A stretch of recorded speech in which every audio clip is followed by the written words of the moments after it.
नमस्कार, अवतार मीडिया में आपका स्वागत है। आपके साथ मैं रीना झा बालियान। खबरों का रुख करेंगे, लेकिन उससे पहले एक नजर डालते हैं इस वक्त की हेडलाइंस पर। राष्ट्रीय युवा दिवस पर देहरादून में सीएम धामी ने किया उत्कृष्ट कार्य करने वाले युवाओं को सम्मानित। कहा, अब राज्य के युवाओं को जॉब क्रिएटर बनने की है जरूरत। आगामी चुनाव की तैयारियों में जुटी बीजेपी, कैबिनेट मंत्रियों को सौंपी जा रही क्लस्टर की जिम्मेदारी। कुनबा बढ़ाने के लिए दूसरे दलों में हो सकती है सेंधमारी। लोकसभा चुनाव आते ही फिर उठने लगे ईवीएम पर सवाल। कांग्रेस की बैलेट पेपर के जरिए चुनाव कराने की मांग, बीजेपी की नसीहत, सियासी जमीन को मजबूत करे विपक्ष। उत्तराखंड में पुलिस वालों के वर्दी में रील्स बनाने पर लगी रोक। पहली बार जारी हुई सोशल मीडिया पॉलिसी, वर्दी में रील्स बनाने पर पुलिस कर्मियों के खिलाफ होगी कार्रवाई। चलिए अब बुलेटिन की शुरुआत कर लेते हैं। सीएम धामी ने कहा कि अब समय आ गया है कि राज्य के युवाओं को जॉब क्रिएटर बनने की जरूरत है। देहरादून में शुक्रवार को राष्ट्रीय युवा दिवस के मौके पर आयोजित कार्यक्रम में मुख्यमंत्री पुष्कर सिंह धामी ने युवाओं को संबोधित किया। वहीं सीएम धामी ने विभिन्न क्षेत्रों से बेहतर प्रदर्शन करने वाले युवाओं को सम्मानित भी किया। इस मौके पर महिला मंगल और युवा मंगल दलों को भी सम्मानित किया गया। का जो संकल्प लिया है उसके लिए प्रदेश के युवाओं को नशा मुक्त अभियान से जोड़ने के लिए सभी स्कूल एवं महाविद्यालयों को, खेल मैदानों को सुदृढ़ किया जाएगा। स्कूलों और महाविद्यालयों के शैक्षणिक समय के पश्चात, मतलब कि स्कूल की छुट्टी हो जाने के बाद इन खेल मैदानों का उपयोग खेल के लिए किया जा सकेगा, खेल प्रेमियों के लिए किया जा सकेगा। सर्वप्रथम तो मैं आज राष्ट्रीय युवा दिवस की समस्त देश वासियों को बहुत शुभकामनाएं देती हूँ। हमारे उत्तराखंड के भी युवा लगातार राज्य युवा महोत्सव में प्रतिभाग करते हुए आज राष्ट्रीय युवा महोत्सव के कदम पे पहुंचे हैं। निश्चित रूप से ये अपने आप में स्वामी विवेकानंद जी के जन्म दिवस को राष्ट्रीय युवा दिवस के रूप में मनाया जाना अपने आप में, क्योंकि वो युवाओं के सबसे बड़े आदर्श है, तो उनसे बहुत सारे उनके विचारों को आज इस कार्यक्रम के माध्यम से जब लोगों के साथ संवाद में आता है तो निश्चित रूप से वे स्वामी विवेकानंद जी के विचारों से जुड़ते भी हैं। लोहाघाट में भी राष्ट्रीय युवा दिवस पर कार्यक्रम का आयोजन हुआ, जिसमें जिला अधिकारी नवनीत पांडे ने शिरकत की। आपको बता दें कि कार्यक्रम में कई प्रतियोगिताओं का आयोजन हुआ, जिसमें स्कूली छात्रों ने बढ़ चढ़कर हिस्सा लिया। वहीं इस मौके पर लोगों को मतदान के प्रति भी जागरूक किया गया। उत्तराखंड बीजेपी ने लोकसभा चुनाव की तैयारियों को अब अमली जामा पहनाना शुरू कर दिया है। बीजेपी अब दूसरी पार्टी के नेता कार्यकर्ताओं को बीजेपी में शामिल करने की कोशिश में लगी है। बीजेपी का फोकस है कि पार्टी में उन नेताओं को शामिल किया जाए जिन पर कोई भी आपराधिक मुकदमे दर्ज ना हो। बीजेपी प्रदेश अध्यक्ष महेंद्र भट्ट ने बताया कि अभी उन्हें 1200 लोगों की लिस्ट मिली है जो बीजेपी की सदस्यता ग्रहण करना चाहते हैं। बीजेपी उनके रिकॉर्ड चेक करने के बाद उन्हें पार्टी में शामिल करेगी। और मैं बताऊं तो अभी तक 1200 लोगों की सूची हमको प्राप्त हो चुकी है। कुछ को हम यहाँ प्रदेश मुख्यालय पर ज्वाइनिंग देंगे, कुछ को हम लोकसभा की जो केंद्र स्तर पर करेंगे, और जो बूथ स्तर के कार्यकर्ता विभिन्न दलों के हैं उनको हम जो जिला स्तर पर उसकी स्वच्छता का कार्यक्रम बनाएंगे। वहीं लोकसभा चुनाव को लेकर बीजेपी ने कैबिनेट मंत्री धन सिंह रावत और कैबिनेट मंत्री सौरभ बहुगुणा को महत्वपूर्ण जिम्मेदारी सौंपी है। 3 लोकसभा सीटों को लेकर देहरादून में क्लस्टर बनाया गया है, जिसके इंचार्ज कैबिनेट मंत्री धन सिंह रावत को बनाया गया है। तो वहीं 2 लोकसभा सीटों के लिए क्लस्टर हल्द्वानी में बनाया गया है, जिसके इंचार्ज कैबिनेट मंत्री सौरभ बहुगुणा को बनाया गया है। पार्टी ने लोकसभा चुनाव की दृष्टि से हमने, जैसे मैंने कहा था कि 2 क्लस्टर हमने बना दिए हैं। एक क्लस्टर हमारा देहरादून में 3 लोकसभाएं हैं, और क्लस्टर इंचार्ज के रूप में हमने डॉक्टर धन सिंह रावत जो उच्च शिक्षा के मंत्री हैं उनको बनाया है।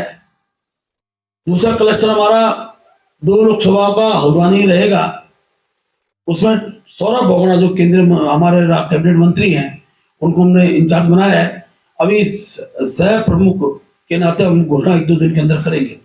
उत्तराखंड में लोकसभा चुनाव की तैयारी के बीच एक बार फिर से ईवीएम मशीन को लेकर कांग्रेस ने सवाल खड़े कर दिए हैं, तो वहीं बीजेपी ने कांग्रेस को इस मुद्दे पर नसीहत दे डाली है। देखिए रिपोर्ट।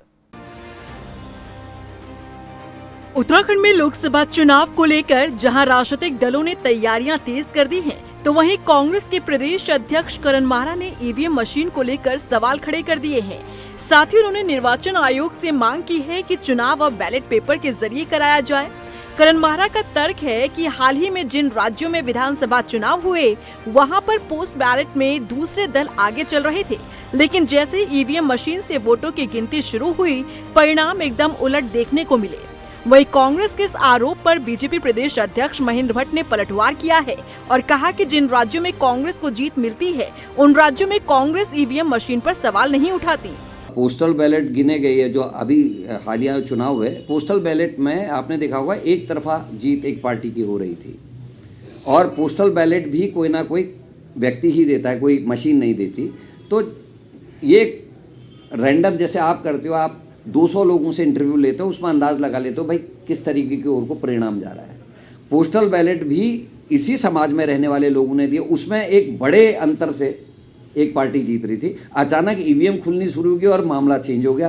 तो ईवीएम में वोट देने वाले अलग प्लेनेट से नहीं आए थे और पोस्टल देने वाले। तो अगर बीजेपी को इतना भरोसा है तो हमारी मांग जो है विपक्ष की कि ये अब बैलेट से चुनाव होने चाहिए, क्योंकि ईवीएम बनाने वाले देशों ने भी बैलेट से अब चुनाव शुरू कर दिए हैं। देखिए, ईवीएम को चैलेंज करने का अवसर हर राजनीतिक दल को है और अब तो मुझे जानकारी मिली है कि निर्वाचन आयोग भी ईवीएम में प्रश्न खड़ा करने वालों के ऊपर भी कार्रवाई कर सकता है।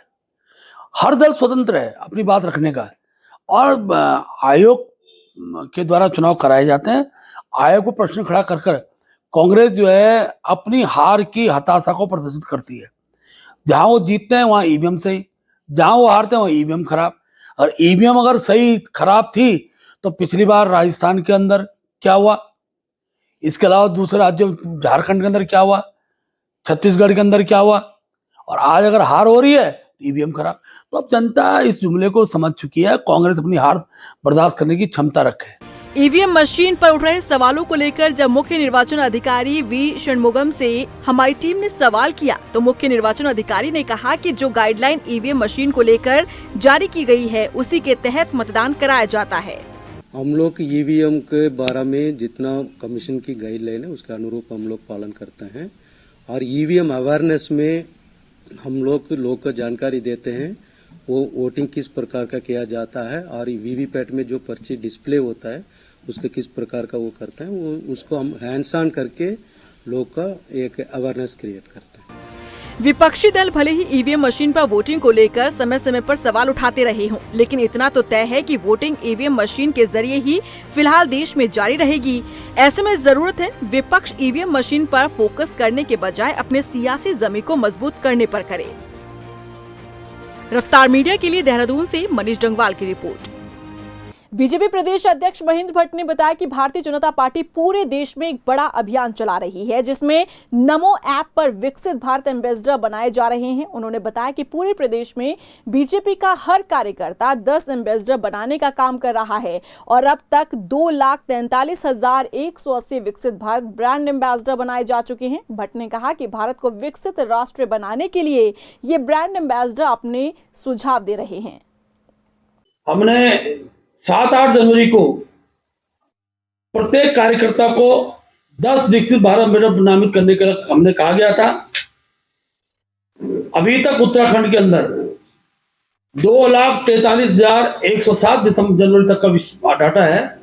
2,43,180 लोग विकसित भारत एम्बेसडर के रूप में डाउनलोड हो चुके हैं। ये लक्ष्य दिन पर दिन बढ़ रहा है। ये कार्य हमने अपने पार्टी के सभी मोर्चों को भी दिया है। युवा मोर्चा, महिला मोर्चा, इसके द्वारा भी विभिन्न सामुदायिक स्तर पर कोचिंग सेंटरों में जाकर, शैक्षिक स्थानों में जाकर इस अभियान को गति देने का हम लोग काम कर रहे हैं। उत्तराखंड में पहली बार केंद्र सरकार ने 3 अनुसूचित जनजाति के छात्रावास बनाने की स्वीकृति दी है। उत्तराखंड में ये हॉस्टल उधम सिंह नगर के कुला, देहरादून के संभावाला और पौड़ी गढ़वाल के लक्ष्मणपुर में बनाए जाएंगे। शिक्षा महानिदेशक बंशीधर तिवारी ने बताया कि ये छात्रावास पीएम जनमन योजना के तहत बनाए जा रहे हैं। केंद्र ने इनके निर्माण के लिए 735 करोड़ रुपए स्वीकृत किए हैं। पीएम जनमन योजना के तहत हम लोगों ने प्रस्ताव बना करके भेजा था। उसमें से 3 हमारे हॉस्टल उधम सिंह नगर में कुल्हा, देहरादून में सभावाला और पौड़ी गढ़वाल में लक्ष्मणपुर ये स्वीकृत हुए हैं। और ये आवासीय विद्यालय होंगे, यानी कि जिसमें बच्चे रहेंगे हॉस्टल में, और वहीं पर हम विद्यालय भी रहेगा ताकि बच्चों के पढ़ने और रहने का एक अच्छी व्यवस्था मिल सके। तो निश्चित रूप से एक अच्छी उपलब्धि या अच्छी व्यवस्था हम कहें जो हमारे अनुसूचित जनजाति बहुल क्षेत्र हैं वहाँ पर मिलेगी। ये दौर सोशल मीडिया का है। हर कोई वीडियो बनाकर रातों रात फेमस होना चाहता है, लेकिन सोशल मीडिया पर खाकी वर्दी पहने पुलिस कर्मियों के लिए ये रास्ता आसान नहीं, क्योंकि उत्तराखंड पुलिस ने इस पर रोक लगाते हुए गाइडलाइन जारी कर दी है। देखिए रिपोर्ट।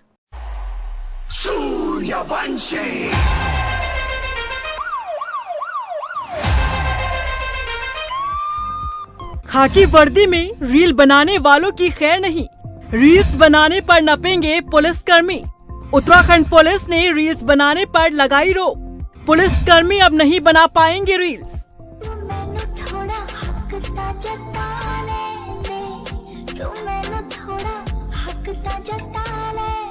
सोशल मीडिया के दौर में हर तरफ वीडियो बनाने का क्रेज लोगों के सिर चढ़कर बोल रहा है। वीडियो बनाकर लोग रातों रात फेमस हो रहे हैं। न सिर्फ चुनिंदा लोग बल्कि इस रेस में खाकी वर्दी पहने पुलिसकर्मी भी पीछे नहीं हैं। लेकिन अब रील्स बनाने वाले पुलिसकर्मियों की खैर नहीं, क्योंकि उत्तराखंड पुलिस विभाग ने इस पर सख्ती दिखाते हुए रोक लगा दी है। पुलिसकर्मियों की वर्दी में रील बनाने को लेकर गाइडलाइन जारी की गई है, जिसके तहत खाकी वर्दी पहने पुलिसकर्मी वीडियो नहीं बना पाएंगे। उत्तराखंड पुलिस मुख्यालय ने कुछ प्रतिबंध लागू किए हैं और साथ ही एडवाइजरी जारी करते हुए पुलिसकर्मियों के सोशल मीडिया से इनकम पर भी रोक लगा दी है। अगर पुलिसकर्मी ने किसी भी गाइडलाइन का उल्लंघन किया तो उस पर कार्रवाई की जाएगी। पापियों को हक नहीं कि ले परीक्षा तेरी, कि ले परीक्षा तेरी, तो खुद की खोज में निकल। आज जो है उत्तराखंड पुलिस मुख्यालय ने जो है सोशल मीडिया पॉलिसी जारी की है। इसमें कई जो है शिकायतें, कुछ बातें जो है पुलिस मुख्यालय के संज्ञान में आई थी कि कुछ हमारे कर्मचारी जो है इस तरह से जो है जो उनकी जो प्रोफेशनल वर्क है उससे हट के जो है वो कुछ पोस्ट कर रहे थे, जिसमें जो विभाग के हित जो है वो अफेक्ट हो रहे थे। कुछ ऑफिशियल जो कुछ सीक्रेसी होती है, कुछ नीचता होती है, कुछ जो है प्राइवेसी, ऐसी कुछ बातों का उल्लंघन देखा गया था। इसलिए जो है एक विस्तृत गाइडलाइन जारी की गई। तो सभी से जो जितने भी हमारे उत्तराखंड पुलिस के अधिकारी कर्मचारी है, सभी से अपेक्षा की गई कि गाइडलाइंस का पूर्ण पालन किया जाए। बता दें कि कई पुलिस अधिकारी और कर्मचारियों के अपने YouTube चैनल्स हैं। इनसे उनकी अच्छी खासी इनकम भी होती है, लेकिन इस नई नीति के तहत कोई भी पुलिसकर्मी इस तरह के चैनल से इनकम नहीं कर सकता। यदि इनकम जरूरी है तो इसके लिए सक्षम अधिकारी से परमिशन लेनी होगी। दरअसल लोगों का शौक इस दौर में सोशल मीडिया पर वीडियो बनाने को लेकर बढ़ने लगा है। आलम यह है कि सोशल मीडिया पब्लिसिटी पाने के लिए पुलिस के जवान भी जमकर रील्स बना रहे हैं, जिसका असर उनके काम पर भी हो रहा है और पुलिस विभाग की छवि धूमिल हो रही है। इसी को ध्यान में रखते हुए उत्तराखंड पुलिस ने ये कदम उठाया है। रफ्तार मीडिया के लिए देहरादून से हिमांशु चौहान के साथ ब्यूरो रिपोर्ट।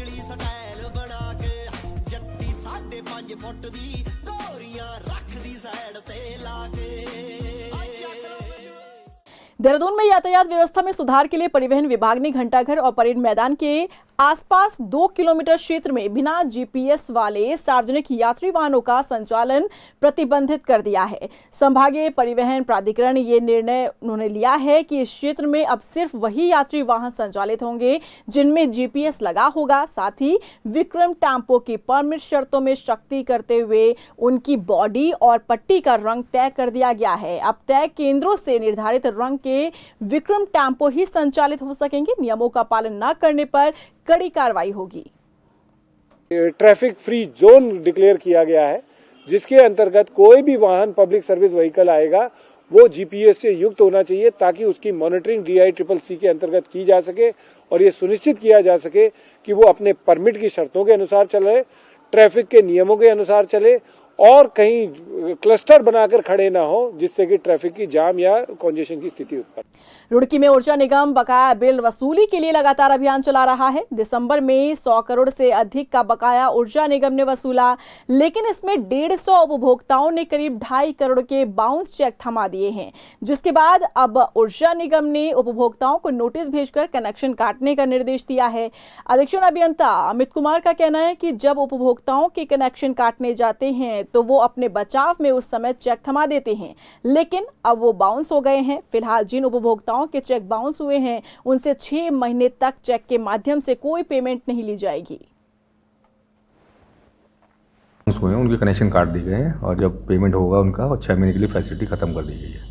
जब वो पेमेंट करेंगे तो उसके बाद ही उनके कनेक्शन जुड़ेंगे। तो आगे से ये कोशिश हम ये कर रहे हैं कि ऑनलाइन पेमेंट वगैरह लिया जाए, ऐसे उपभोक्ताओं से आगे से चेक ना लिए जाए, क्योंकि होता क्या है जब डिस्कनेक्शन के लिए टीम जाती है लोग चेक पकड़ा देते हैं जब उनके अकाउंट में पैसा नहीं होता। इस तरह की चीज़ें होती हैं, तो इनको मैं एसडीओ वगैरह को निर्देशित किया है, अगर कंडीशन किसी की आदमी ठीक नहीं तो उसे चेक ना दिया जाए, कैश ही जमा करवाई जाए। हल्द्वानी सहित पूरे जिले में कड़ाके की ठंड को देखते हुए प्रशासन जगह जगह पर अलाव की व्यवस्था कर रहा है।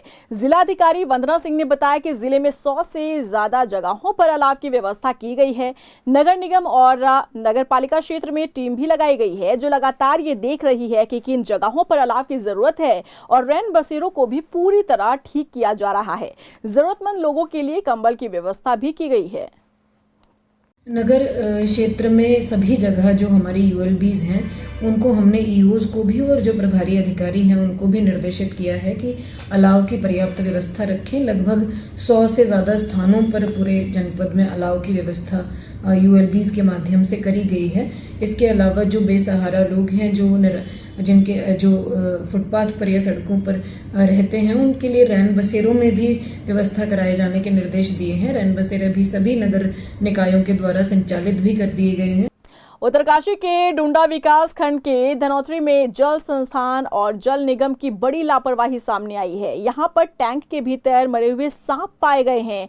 मामले का खुलासा तब हुआ जब पानी सप्लाई करने वाला पाइप ब्लॉक हो गया, जिस वजह से पानी की किल्लत होने लगी। ऐसे में परेशान ग्रामीणों ने जब टैंक के हेड को खुलाया तो उस पाइप लाइन में मरे हुए 2 सांप निकले। वहीं इस घटना से लोगों में आक्रोश है। ग्रामीणों का आरोप है कि जल संस्थान और जल निगम पानी की टंकियों के रखरखाव की और ध्यान नहीं देता। यहाँ पर पुराने पाइप भी नहीं बदले गए, जबकि पुराने पाइप है, नई पाइप की योजना थी, इस समय बदलने गए थे, जबकि कई महीनों 6 महीनों से सांप पड़ा हुआ, दो सांप है। आज देखा गया जिस कारण से जो है पाइपों के अंदर से 2 सांप मरे हुए निकले।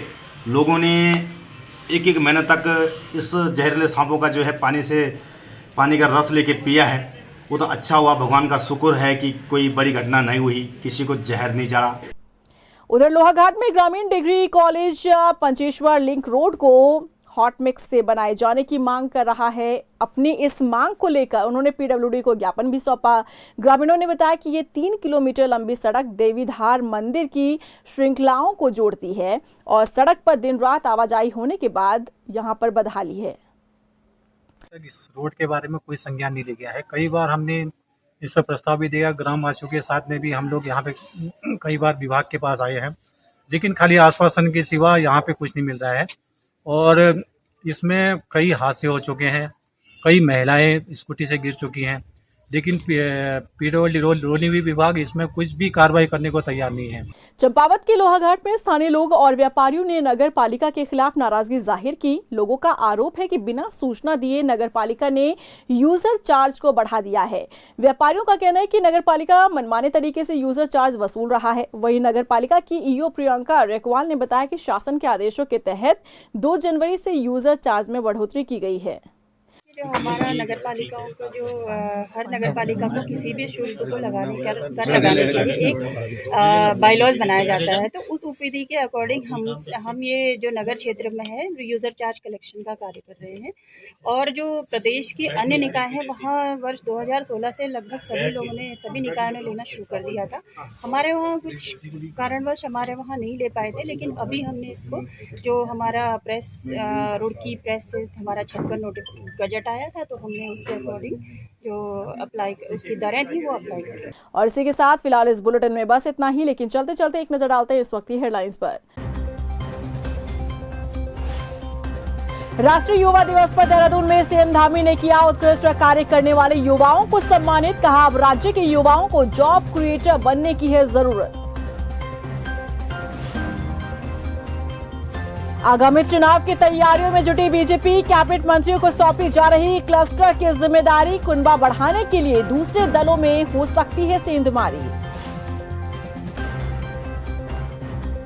लोकसभा चुनाव आते ही फिर उठने लगे ईवीएम पर सवाल। कांग्रेस की बैलेट पेपर के जरिए चुनाव कराने की मांग, बीजेपी की नसीहत, सियासी जमीन को मजबूत करे विपक्ष।